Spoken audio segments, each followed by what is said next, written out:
What's going on, y'all? This is Steven's story.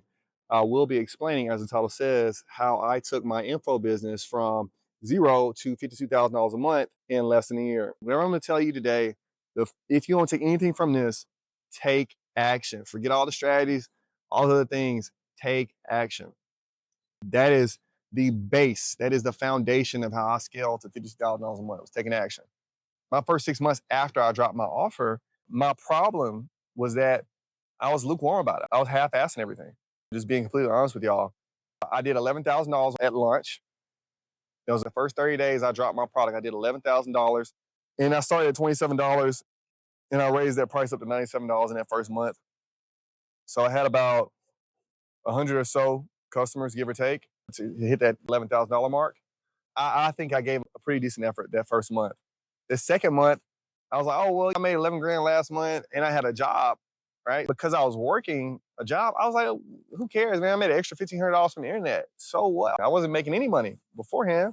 And I just coasted for several months until I go to Amsterdam, I'll hang out there. And for every euro I was spending $1.20 or $1.30. At that point, my money starts running out and I got to do something really quick. I remember I did a product launch back in October. I did $11,000. I think I can make another product. I know my audience now. Fast forward, I locked myself in a hotel room for a day in Amsterdam and I make a new course. I start promoting it every day.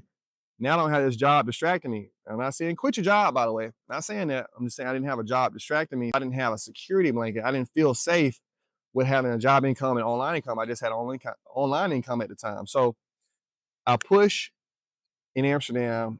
I make it happen. That month I do $16,000 in sales. And I was like, oh, I just started doing this every month. I'm just being consistent.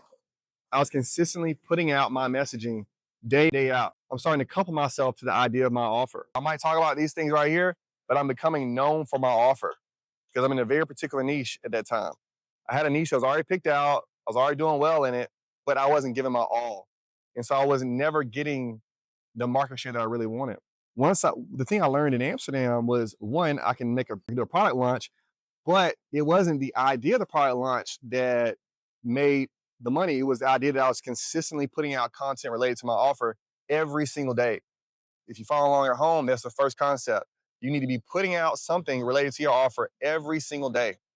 I can get a little bit deeper in the strategy if y'all want me to. You know what? Matter of fact, I will. I'm gonna get a little bit deeper in the strategy for y'all. Now, this only works if you have an offer that actually works. If you don't have a product that works, if you're not willing to fulfill the guarantee or promises you made to customers and clients, forget about it. You're not gonna have a successful product in general. But what I began to do was my offer at that time was making a lot of results. My students, I would talk about my product and then I would share testimonials. I would share client wins all the time. What that did was it gave me a lot of authority. It gave me a lot of authority and it also gave me a lot of goodwill to continue talking about it to my audience. As I got more testimonials, I would just share it. Anytime somebody DM me and say, hey, see, I love your course, boom, I would post it. I would talk about it.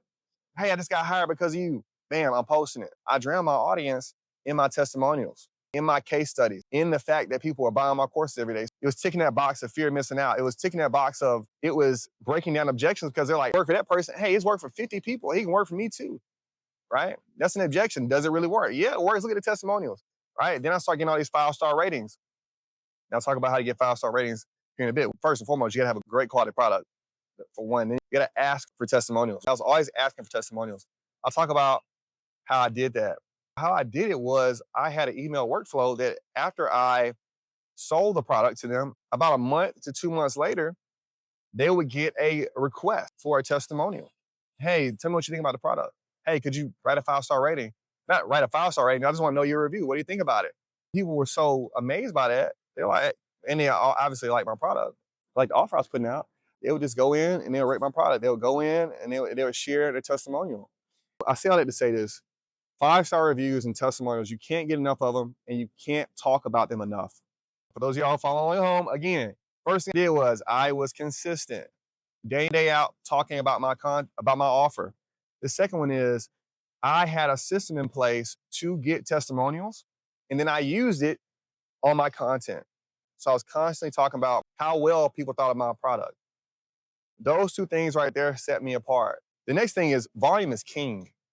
It doesn't matter if you're putting out quality content and you're putting out one piece of quality content a day. that's not enough. You won't even know what is quality until you start with quantity. You have to, you have to get in front of those cameras or get online, whether that's email, Twitter, Instagram, YouTube, Snapchat, whatever your format is, whatever your platform is, you got to get on there and you have to put volume out. That is another secret. Most people don't want to do it. You don't got to be the smartest person to put out volume.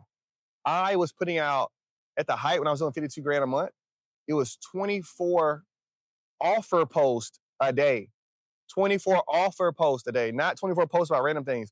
It was 24 posts with a call to action to my product every day. That's one offer an hour. It was just on Twitter. On Instagram, I was putting out 15 posts every single day about my offer. And I wasn't talking about food. I wasn't talking about my time at the gym or what I thought about politics, whatever. It was 15 posts about my offer on Instagram, 24 posts about my offer on Twitter, and I had an email a day going about my offer with a call to action to buy something from me, right? You have to ask people to purchase from you. Now, what happened over time is I started to see what my audience actually liked and what they didn't like so much. So I started doing less of what they didn't like and more of what they liked. But the volume was there. Volume is king. You need to be consistent. You need to have consistently high output. It's going to take you much further than you think. Is it easy to do? No, it's not. You're going to be on camera a lot. You're going to be talking a lot. You're going to be making a lot of content. This is my way of doing it. There's other ways to do it, obviously, but volume is king. The next thing I did was I was not scared to talk to my customers. I wasn't scared to answer questions. Yes, I had an FAQ guy. Yes, I had virtual assistants, so on and so forth. But at 1 in the morning, if I got a DM, I was responding to it. If somebody was hitting me up while I was at lunch about a question about my course, I was responding to it. On any platform, I was a person that responded quickly. And I hope to be the same way again. I hope I stay that way. But if you can be faster to respond, more than likely you're going to get paid because of it. I mean, it goes for comment sections, DMs, email responses, all right? Whatever it is, if somebody hits you up asking about your offer, you need to hit them back ASAP. I was serious about it. I trained my virtual assistants at that time to be that way. We don't need virtual assistants now. We have AI agents that can help us with that. We got chatbots that can help us with that. But we have to take responding to potential leads or current students seriously. They would be surprised. Wow, Steve, man, how in the world? I'm so surprised you didn't write back. It's midnight, but you're important to me. So we got to show them, right? This is an effort metric. This is all about effort. However you want to do it. You want to set up systems. You want to manually do it. I had systems and I was manually hitting people back because these people were important to me. These were leads. These are people that are looking for information, are looking for a solution to their problem. So if they thought enough of me to send me a message at midnight, guess what? I thought it was important enough for me to respond at midnight. That's too hard for you. Maybe you don't need to make $52,000 a month. Maybe you don't. But I've done it already, and I'm telling you, this is how I did it. So yes, it's a sacrifice, right? It is a sacrifice, which brings me to my next point. I spent a lot of time alone. No drinking, no drugs, none of that. No hanging out with a bunch of girls, no partying. Every day was structured. Every day was centered around the work of scaling my business, scaling my info product business. Again, if you can't do this, then maybe it ain't for you. But maybe it's another way to do it. Maybe it's an easy way to do it where you only work 1 hour a day. I don't know that way. You're here to find out my way, right? So I'm gonna tell you how I did it.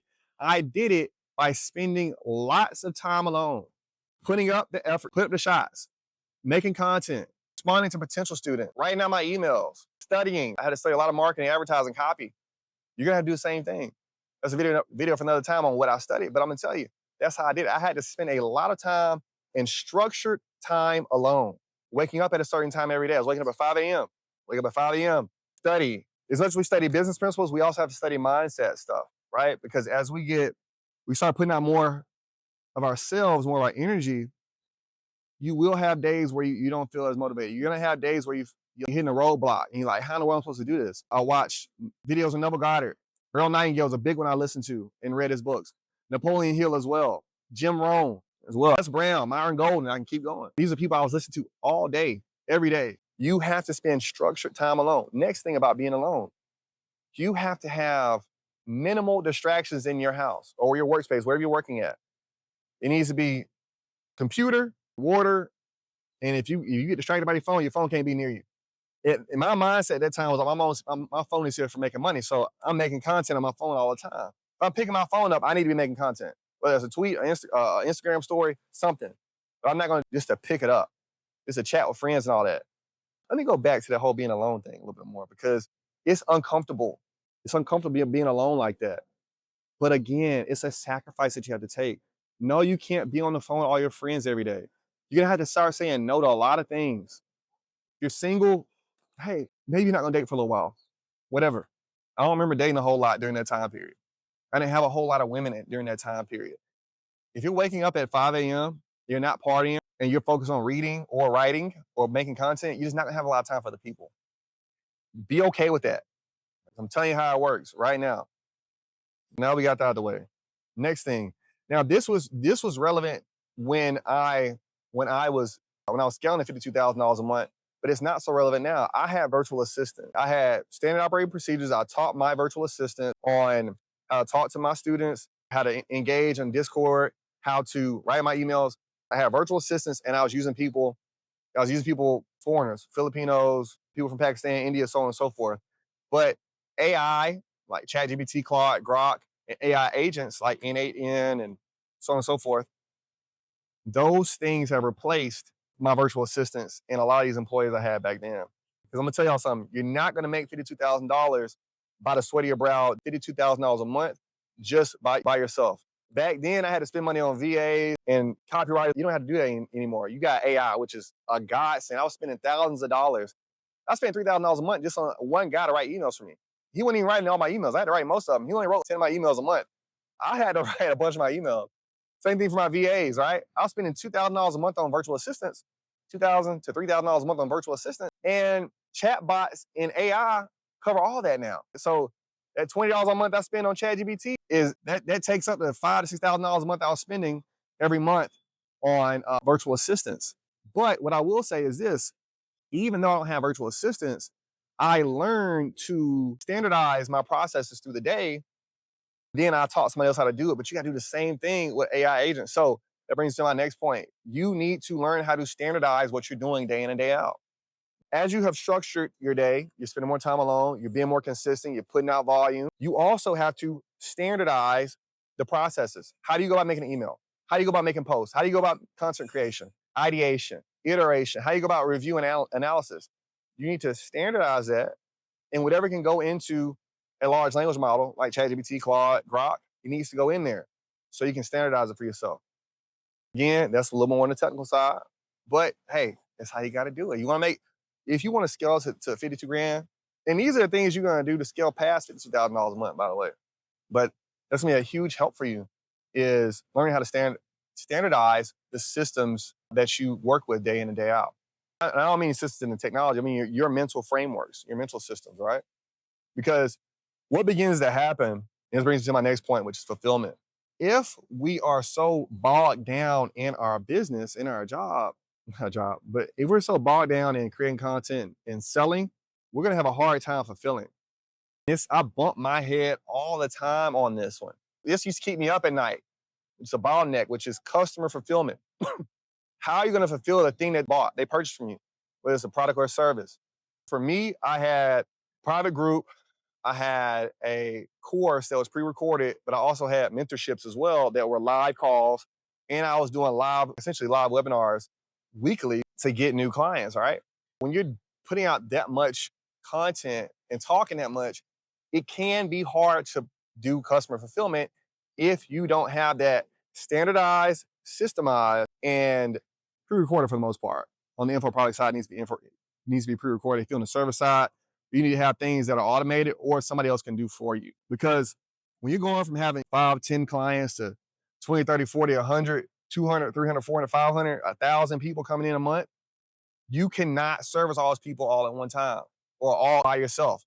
For me, let's talk about more on the product side of things, not necessarily the mentorship live stuff, but on the product side of things, what I found was I could not grow higher as far as I went to 16, when I went to 28 and 32, and then 40 something into the 50s. I couldn't grow higher until I started fixing bottlenecks. One of the big bottlenecks, again, like I said, was fulfillment. What fulfillment looked like for me was, hey, they're asking all these questions. Let me make an FAQ guide. Hey, they want to talk to each other more. Let me make a private group for them only to talk to each other. Hey, they're asking questions about this technique that's a little bit more advanced than the main offer I have. Let me make new courses for them. And so I kept recording content, packaging it up, them to buy from me. What this did was it made one customer more profitable for me. It made one more customer more, but it made one customer more profitable for me, and they have more long-term value because they bought from me more than one time, right? They might buy from me 2 or 3 or 4 times. That's another technique and a strategy. I continued solving my customers' problems as they went through the life of my course. Beginning to get the main offer.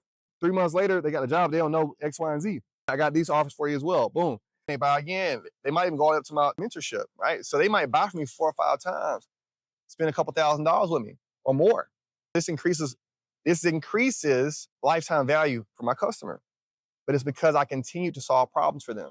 I continue to stay engaged with my customers. That's the other thing, y'all. This is not look, you want to get the $52,000 a month on your business. It's not going to be passively. People like, I want passive income. I don't want passive income. I want aggressive income. If you want aggressive income, you need to be involved in the business or involved with your customers, your clients, your students all the time. You need to be looking forward to how you can solve more of their problems. That's what I did. Thankfully, I started one offer and I went on and made another 10 courses off of that to continue solving problems for them. And it worked well. They loved it. And a lot of them got a lot of value from it and they use it in their careers. Last but not least, you got to get polarizing.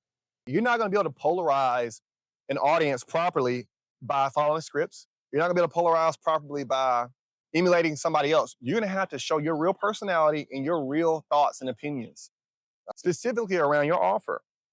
My offer was insurance adjusting, specifically independent adjusting. So what I would do is I would talk about staff adjustment. No, I'm not going to be a staff adjuster. Why would I do that? Staff adjusters make $60,000 a year. Independent adjusters can make $120,000 or more a year. I have students make $280,000 in a year, a calendar year. Why in the world would I tell somebody to go be a staff adjuster? You see how polarizing it is? It makes people say yes or no to me, all right, to my offer. No, I'm not going to teach you about staff adjusting. I'm going to teach you about independent adjusting because independent adjusters make more money, all right? So I made my us versus them. Them is the staff adjusters. Them is public adjusters as far as my offer, because my offer had to do with insurance adjusting. I've been in the insurance industry since 2008. So that was my offer. So it was us versus them. So I was polarizing in that regard. Don't even talk to me about staff adjusting. I don't put my pants on for $6,000 a year. That's how I was telling my students. And so it polarized them. I learned how to depolarize them about several other topics as well to grab attention. But my main thing I was being polarizing about in regards to my offer was us versus them with staff adjusting versus independent adjusters. There's an independent adjusting video, so I'm not really getting into all that. But I think you get my point. Being polarizing will make you money. Am I talking about being polarizing in regards to politics, gender relations, hot topics? No, I'm not talking about that. You need to learn how to be polarizing around your offer. Info products, for example. Why in the world are you picking the phone up every single day, playing around the internet, buying these expensive items, these $2,000 MacBooks, $1,500 phones? You're not making any money off of it. You're being stupid. That is stupid. Why are you all these expertise? I do everything in the world, but you don't make any money off of Instagram. You don't make any money off of Twitter. You spend an hour and a half a day on this. You spend almost 10 hours a week on social media, and you're not making any money. That's crazy. That's stupid. That is polarizing. That's polarizing language. How I'm talking right now. You gotta be able to talk like that. Your offer. I can go on and on about this, but what I want to explain to y'all is that y'all, I'm a guy from Alabama. I'm a college dropout, and I figured out how to get $52,000 a month from strangers on the internet. I figured that out. You can figure it out as well. Matter of fact, you don't got to figure it out. I've already told you how to do it. You follow what I've told you. The main thing is taking action. Take action. You need to systemize your processes. Okay.